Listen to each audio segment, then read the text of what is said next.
shortly. We're going to have two presenters today for our first plenary lecture. It's my great honor, a really great honor, to present you Hauke Brunkhorst, Professor of Sociology at the European University Flensburg in Germany. His research fields are social evolution, sociology of constitutions, legal and political theory. During 2009-2010, Brunkhorst was the Theodore Heuss Professor at the New School for Social Research in New York. He is the author of the widely acclaimed book Solidarity, From Civic Friendship to a Global Legal Community, published with Zurkamp in 2002, then with Belgrade Circle and Mama Zagreb, so in Serbo-Croatian in 2004, as Solidarnost od građanskog prijateljstva do globalne pravne zajednice, and then with MIT Press in 2005 in English. He is also author of books on Arendt, Habermas, Hans Kelsen.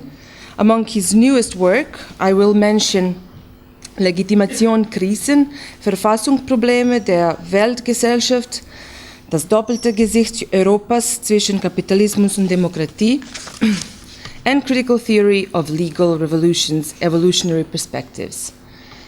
Without further ado, Professor Brunkhorst, the floor is yours. Thank you. Yeah, can I?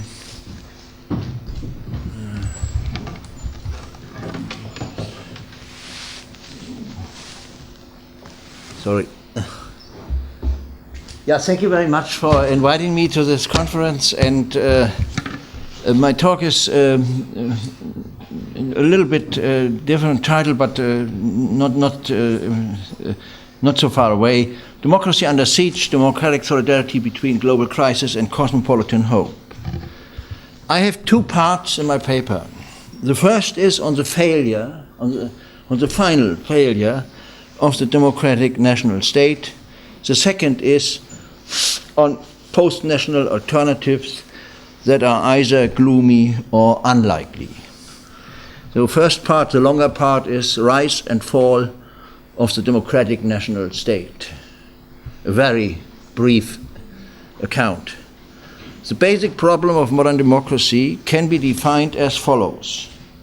Modern democracy must solve the societal problems produced by functional differentiation in the environment of social systems, in particular in the social and natural environment of the economic system, which cannot be solved, these problems cannot be solved by functional differentiation alone. And democracy, if it can solve this problem, must solve these problems democratically. This means through the political, social, economic, and cultural inclusion of the other as the subject of self-legislation, of the advocacy of the law as a subject of self-legislation.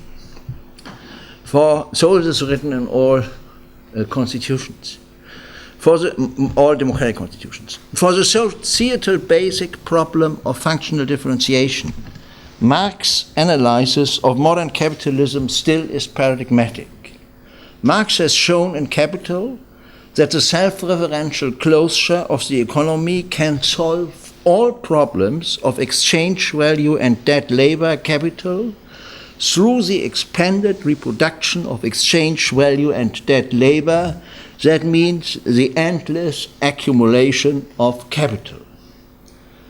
But capitalism, or the capitalist economy, cannot solve the problems which its own reproduction causes in an environment that is a social life world where use value and living labor matter.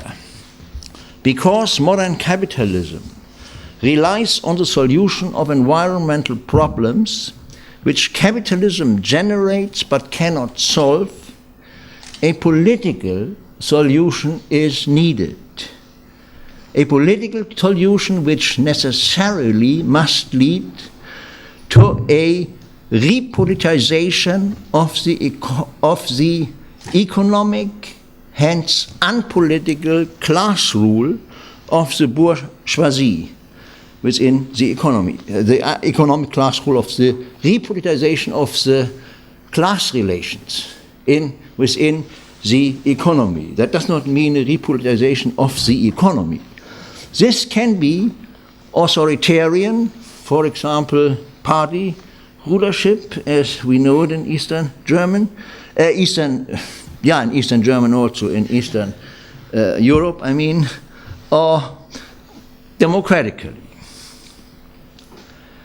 As it seems, democracy is as little dependent on capitalist relations of production as capitalist relations of production are dependent on democracy. There are alternatives to capitalist modes of production within modern society. However, there is no modern inclusive democracy beyond functional differentiation or the social separation of work, in Durkheim's terms. This has the important implication that as long as a society is functionally differentiated, it cannot preserve itself without growth and enlargement. Therefore, also a modern society that is democratic and based on socialist relations of production has no alternative to functional differentiation, growth, and enlargement, not only of the economy, but of all its functional systems such as medicine, science, education, law, sport, and so on. The dependence of functional differentiation on growth is not only due to factual, but also to good normative reasons. There is at least one ethical premise of good life shared by all modern society, and it is general and negative. Nobody really wants to live without the great inventions of the Second Industrial Revolution: electricity, running water, chemistry, pharmaceuticals, mass communication, and mass transportation, which all were made between 1870 and 1940. Maybe we can live without computers, but not without running water. I call this the negative Aristotelism of modern life.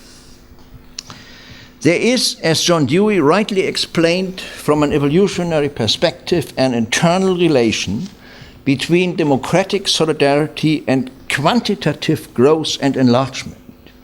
On the road to the great community, growth and enlargement are unqualified goods, and they are unqualified because they must be kept open for democratic experimentalism and democratic self-determination and democratic revisions any time.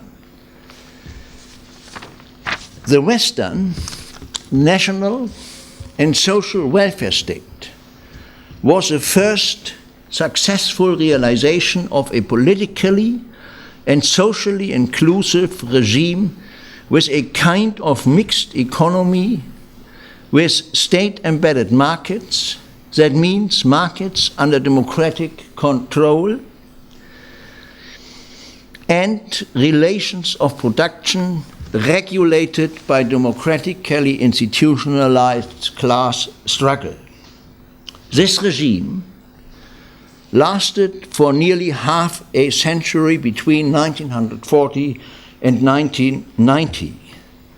However, from the beginning, this solution suffered from two problems. The first is due to the imperialist differentiation of center and periphery that is the gloomy heritage of Western colonialism. Affirmative action of national welfarism was white, male, and heterosexual. Egalitarian democracy was realized only in a small global segment of rich and highly industrialized countries, which all belonged to the former world of global empires. And it ended everywhere at the color line and at the gender line. It is hardly surprising, therefore, that the revolutionary victory of democratic egalitarianism was largely at the expense of the vast majority of world population. Nevertheless, normatively, the democratic nation-state was bound to the national and universal exclusion of inequalities.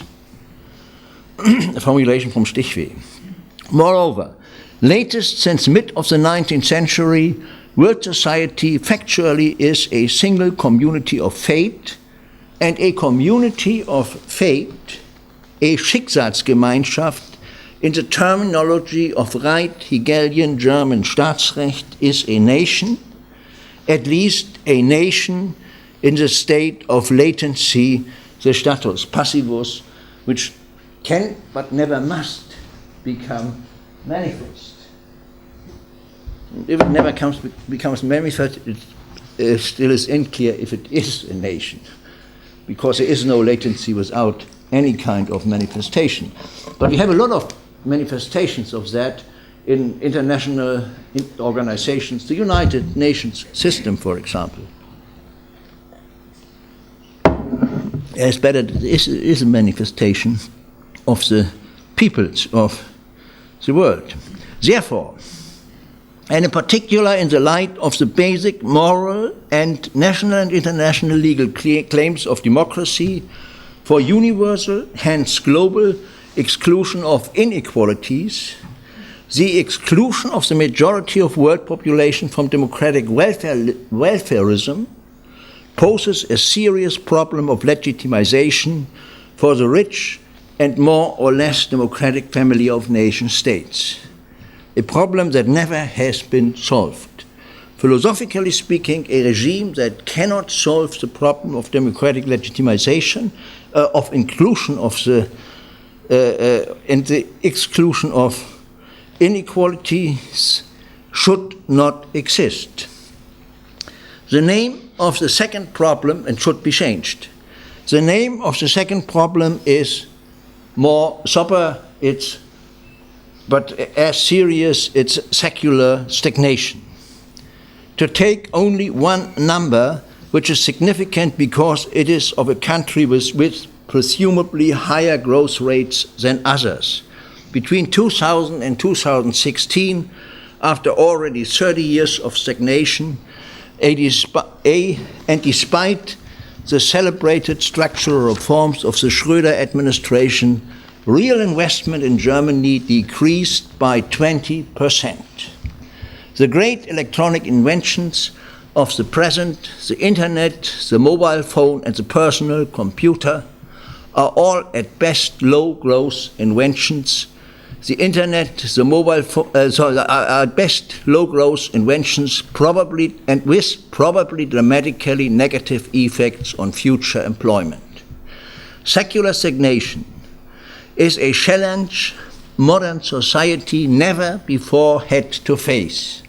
Secular stagnation, first and foremost, is due to the temporary finalization, maybe final finalization, of the great industrial inventions in 1940, the famous thesis of Gordon. And secondly, to the secular increase of inequality since the late 1970s, Wilkinson, Piketty, and so on. Sociologically speaking, a complex society that cannot solve the problem of secular stagnation, that is the problem of growth, cannot exist. The bicycle stops, the bicycle falls. The secular growth of inequality was a result of, first, a critical situation of democratic welfarism at the end of the great push of technological, infrastructural, and industrial growth enabled by the great inventions, which ended in 1914, and the Second World War was already based on these inventions. Yeah? And it was not the Second World War that made the great push after that war, yeah? But it was the push from these 5 great inventions, yeah? The technological implementation of these inventions.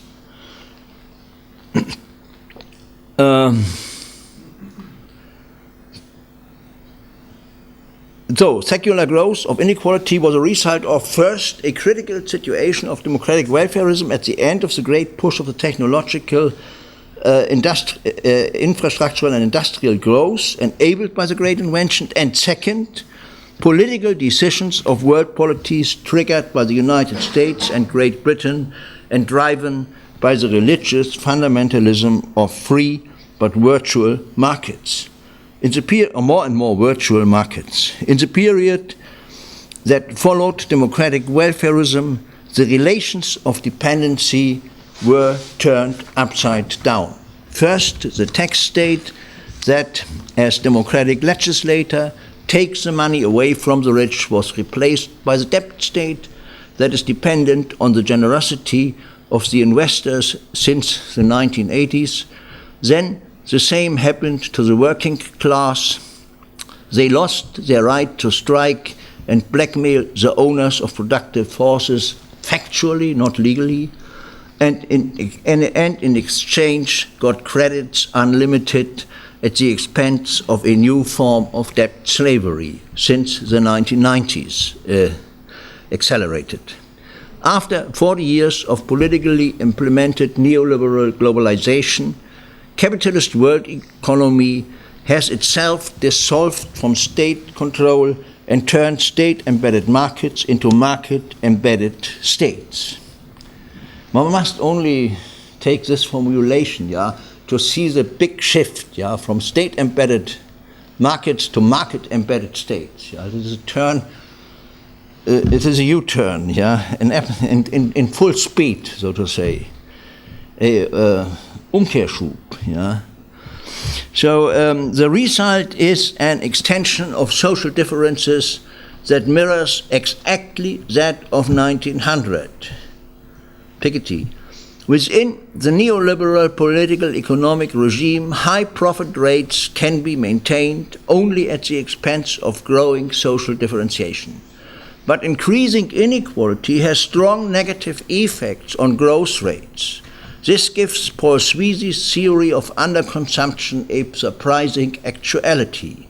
Sweezy predicted in 1966 the coming stagnation of monopolistic capitalism because it tends, I quote, it tends to generate ever more surplus, yet it fails to provide the consumption and investment outlets required for the absorption of a rising surplus.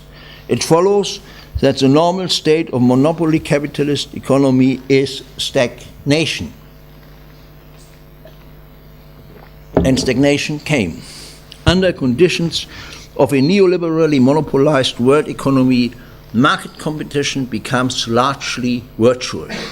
Prices are decoupled from markets, profits are stable, and their increased rates are predictable and can be planned. The cyclic, sinus curve-like fall and rise of profits suddenly comes to an end, and the profit margins of the 500 biggest US firms remain consistently high since 2008, to the horror of Goldman and Sachs, who fear, this is a paper from Goldman and Sachs, and they fear a crisis, a coming unpredictable crisis of capitalism. Today, the social class at the top holds nearly all assets, and the lower and middle classes at the bottom have not enough money to buy most urgent consumer goods, including in particular education, tuition, private health care, decent housings, and so on. Therefore, secular stagnation with high profit rates and increasing social differentiation causes a global crisis of underconsumption. Dramatically increasing social differences are disastrous for democracy at the same time, because it is nearly a law of social science. Increasing social inequality causes increasing political inequality, and that goes this way. Not absolute poverty, but relative inequality discourages the people, resulting in a crisis of motivation that explains the dramatic decrease of the turnout for middle and underclasses down to 30% and less in nearly all OECD countries, whereas upper classes have turnouts close to 100%. Leftist parties lose their voters and turn steadily farther right from election to election. And finally, we are left with no alternative to austerity politics at best, with a gloomy alternative between right parties of market fundamentalism plus PC culture, as a political correct culture, from Clinton's Democrats and Blair's Labour over Schröder's Social Democrats to Hollande's Socialists, who are the latecomers in this round. And on the one hand, right parties of market fundamentalism plus PC culture, and far-right parties of market fundamentalism plus a neoconservative cultural background that is nationalist, racist, and religiously fundamentalist, from Austrian fascism, as they call it, from fancy, and could say fanchism, in English for that. From Austrian fascism over the German AfD to the American Grand Old Party, the Republicans. If societal facts are running out of alternatives, constitutional normativity becomes fiction, because norms are an entity that opens the reality for alternatives. Any norm. That's not always progressive.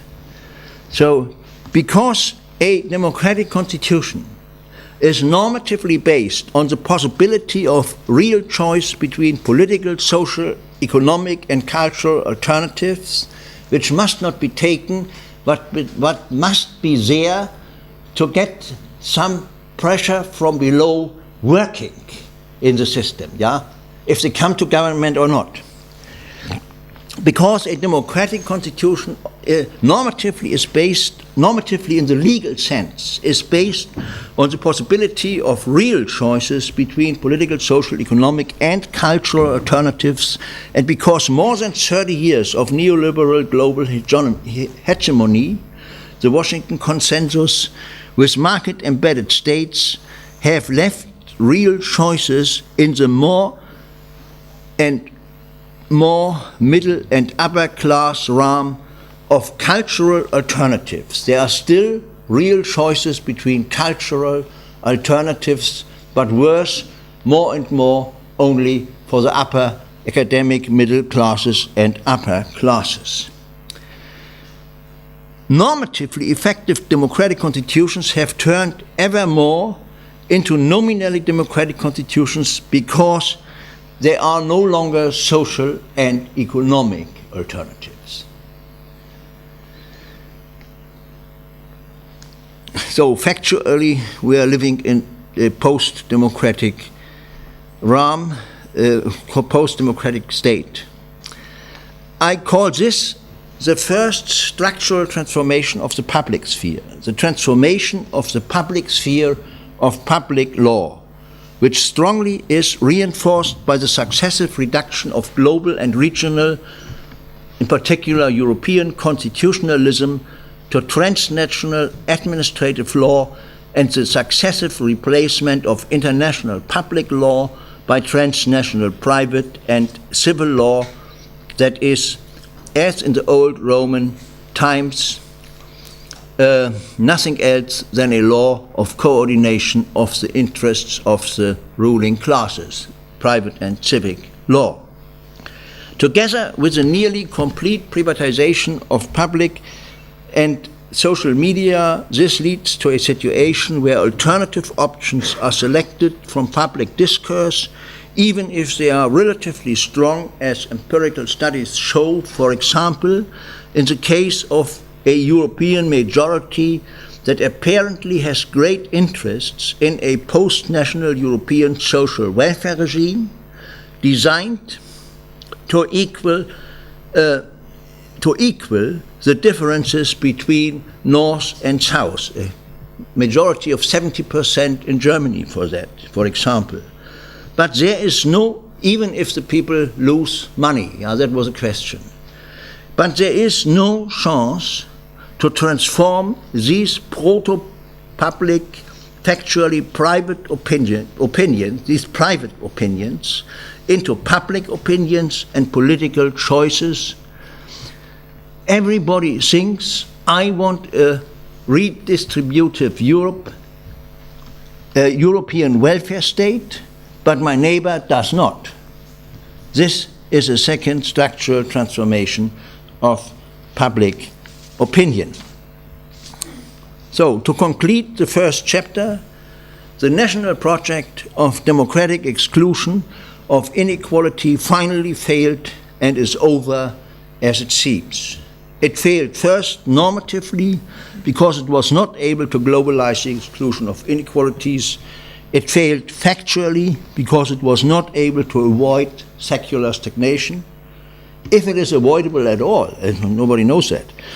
It failed constitutionally because it was not able to fight the regression of global, regional and national constitutionalism to a mix of international or transnational administrative law with private and civil law on all levels of the constitutional or of the legal system.